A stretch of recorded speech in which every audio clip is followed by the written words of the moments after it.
In that last game you guys played against them, Hubert was talking about that they played elite defense, and that had a lot to do with the way you guys obviously shooting 27%. Looking back at that game now, and I'm sure you've analyzed it again, was it their defense tonight? Were you taking the shots you wanted in that game? I thought they played really good defense. I think DJ Horn wasn't DJ Horn at the time, so when you look at his stats, obviously he didn't have a great game. I thought we did some really good things. When you look at it, I thought DJ Burns had a very effective game, especially early. I did think they did play really solid defense, but I thought we missed some shots that we normally would make or that we have been making lately, and I think it boils down to that. And you also said that you felt like missing shots affected you on the defensive end. How do you guard against that tomorrow if they don't go down early and Carolina gets them? Well, I thought what it did at the time is when we couldn't make shots, we couldn't get into any type of pressure the way we played. I thought we were very effective when we were able to do that. But also, the points in between were tough. I think we gave up about 18 points in transition, and Harrison Ingram was incredible. I mean, he was great. I think 19 rebounds against us, 9 points, 19 rebounds. I thought he really did a good job. In round one, it's weird as it sounds, I thought we did a really good job on Baycock, and we did a really good job on RJ, which is hard to do for anybody. Mentioned Ingram's rebounding, but now you have De'Ara, who's a double-digit rebounder. How do you kind of see him kind of counteract some of this? Yeah, we need to, JC. We had to, by inserting him into the lineup, we become a better defensive rebounding team and even offensive at times. But that's one of the areas that we really struggled, and early on we really struggled, and particularly in that Carolina game. And I think he helps close the gap in that. I mean, as you know, they do a great job. Baycock's one of the best rebounders in the country, but when you add Ingram, who's rebounding the ball, their 4s and 5 who start are really good at that. And so we need Mo to be a great rebounder. We need DJ to rebound. We also need our guards to be able to rebound the basketball.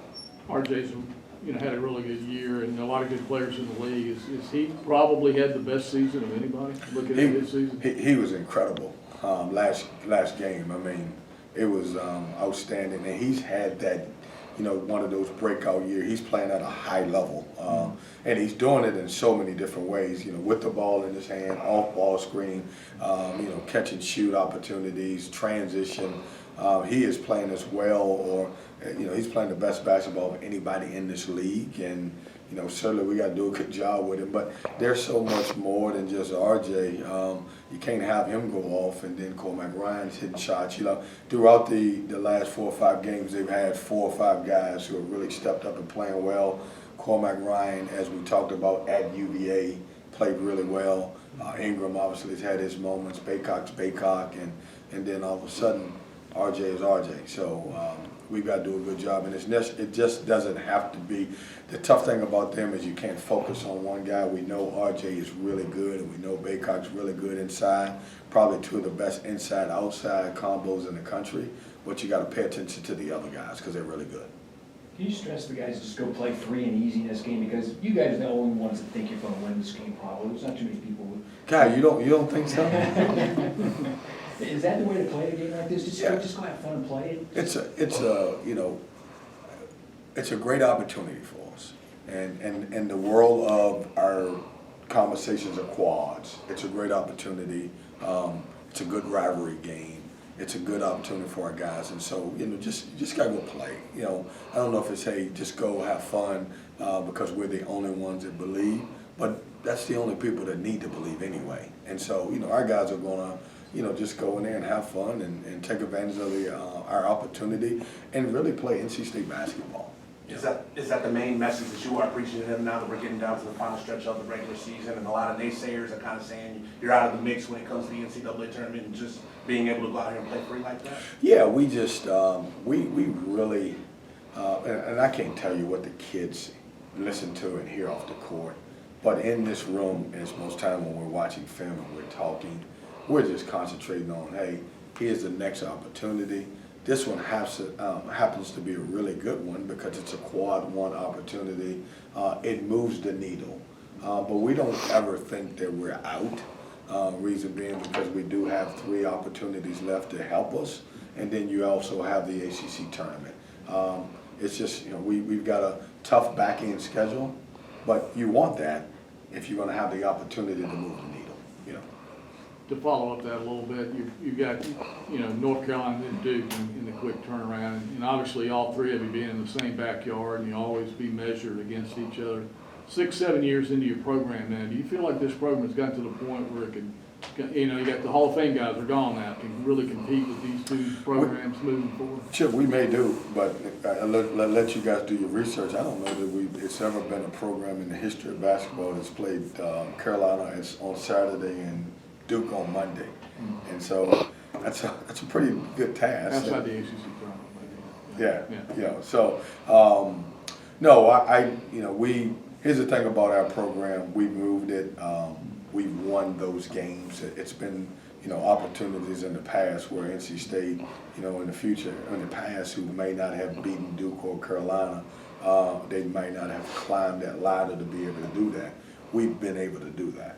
And I think our guys recognize that. And though we respect the fact that they're really good programs, 2 of the top programs probably in the history, we're competing and we're right there. And I do like where we're at. I love the fact that our guys' mindset and understand that, hey man, we're just as good. And you look at it as a 1-game situation. You don't look at the history of it. You don't say, well, 10 years ago this happened and all that. These are all 1-game situations, and you have to go into those games and saying, hey, here's my opportunity. We're playing against another good ACC team, but also here's what's on the line. You got an opportunity to get some quad 1s and everything else. So we're excited about it. Like we're not at awe saying, we're playing these guys. Like we're here. Like we're not into, hey, if you happen to win a game, it's the Super Bowl. It's not. It's we don't look at it that way. We look at it as this is our program. We've done a good job. We've got several 20-win seasons. We've done a lot of great things, and we're not into it just because of those. We look at it as a total conference that we're playing, but here's great opportunities for us. Does the new landscape with the portal and NIL, does that help or make it tougher, or the challenge of competing? It's the same. I mean, it really is. It's everything comes down to NIL. As you guys know, outside of really the coaches and, how much can a collective be able to take care of some of these young men, and that's the way it is now. And so recruiting has completely shifted a little bit.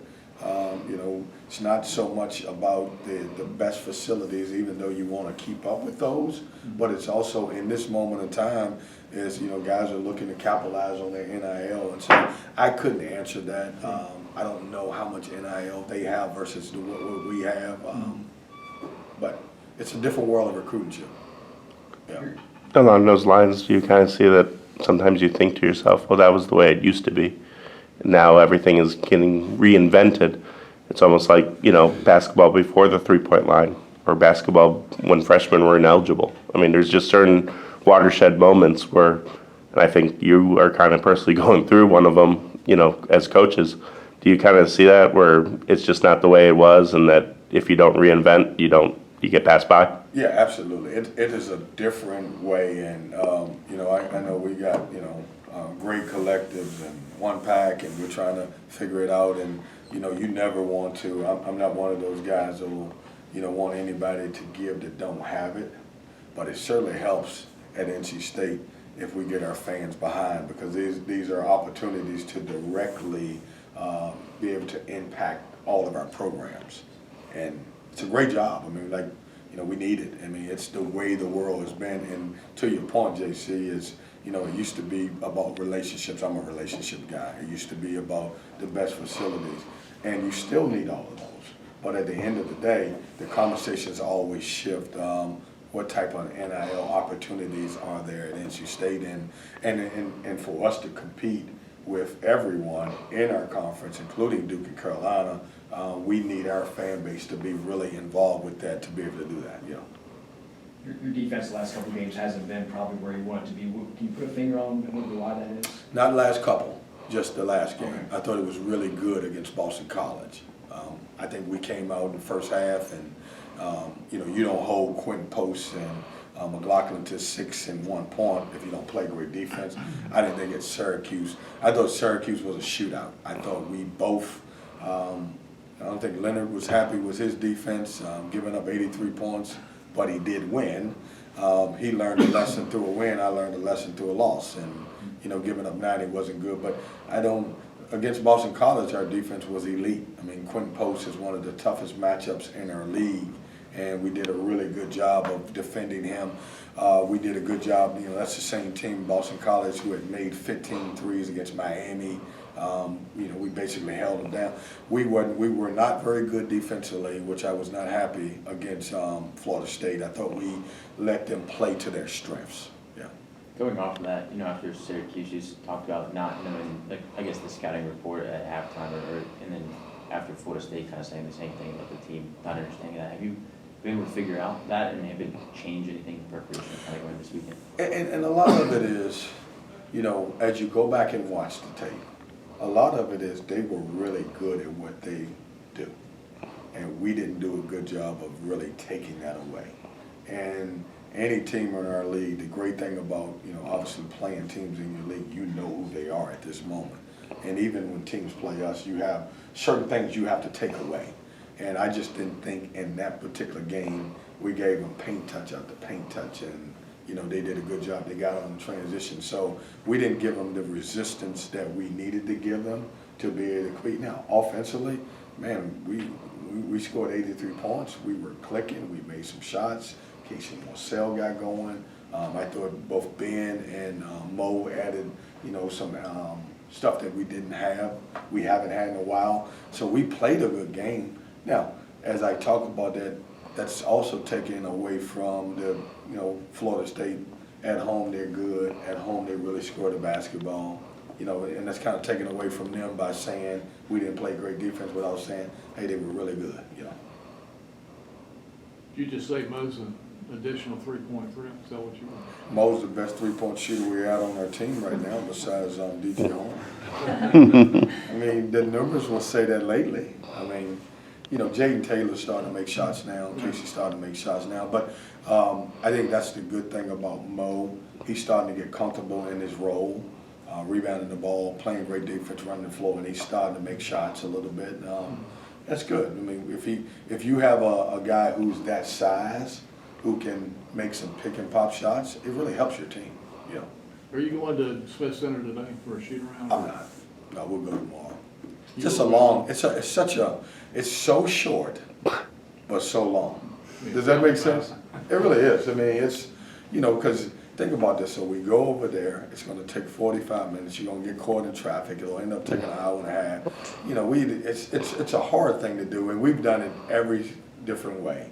Do you go over there? Do you go practice? We were going to go over there yesterday at 6:30. And I'm like, we're in March, and guys, the travel is really tough on guys, even though that's down the road. But it ends up being a 3-hour trip. By the time you get there, you dress, you practice, come back, and now you could have been in here for an hour, worked on it, and guys could be getting some rest. So we're not.